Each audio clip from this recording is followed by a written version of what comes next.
The gilded cage of the British monarchy, often perceived as a symbol of unwavering stability and tradition, is currently rattling under the weight of a profound crisis engulfing Prince Harry.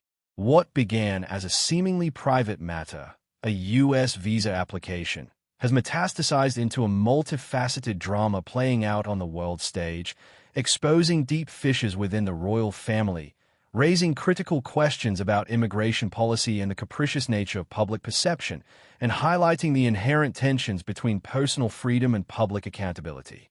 This isn't merely a legal battle. It's a complex tapestry woven from threads of personal revelation, political maneuvering, media frenzy, and simmering familial discord, a narrative unfolding with far-reaching consequences. At the heart of the storm lies the Heritage Foundation, a powerful conservative think tank with alleged connections to influential figures, notably former President Donald Trump.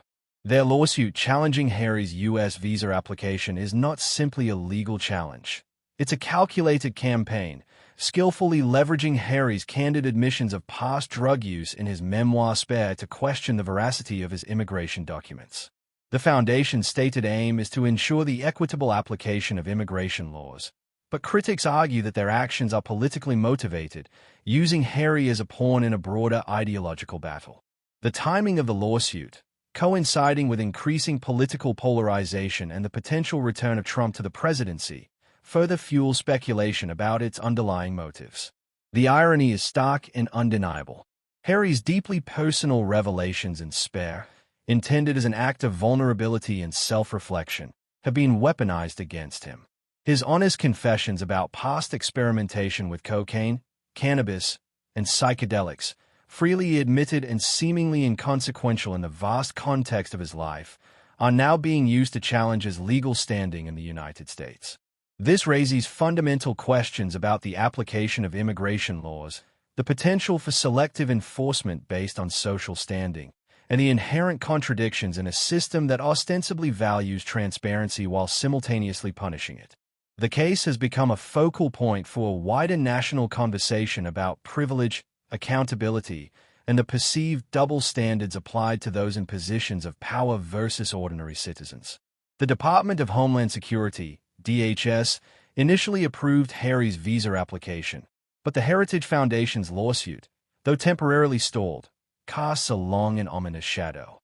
The potential return of Donald Trump to the presidency adds another layer of uncertainty, raising concerns about the possibility of political interference and the weaponization of the legal system for partisan gain.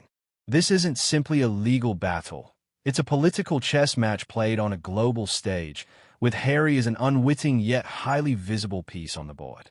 The strategic timing of a lawsuit, coupled with the potential for political influence, suggests a calculated attempt to leverage this situation for broader political objectives. Beyond the legal complexities, this crisis has exposed a deep and seemingly irreparable rift within the British royal family. Harry's reported pleas for intervention from his father, King Charles III, have been met with a deafening silence. This lack of support, a stark contrast to the image of familial unity often projected by the monarchy, speaks volumes about the perceived value, or lack thereof, placed on Harry's well-being within the palace. The headline itself paints a picture of escalating conflict. Harry left seething as King Charles kicks him off palace with guards after asking for visa help. While the veracity of this specific scenario remains to be confirmed, it encapsulates the growing perception of Estra.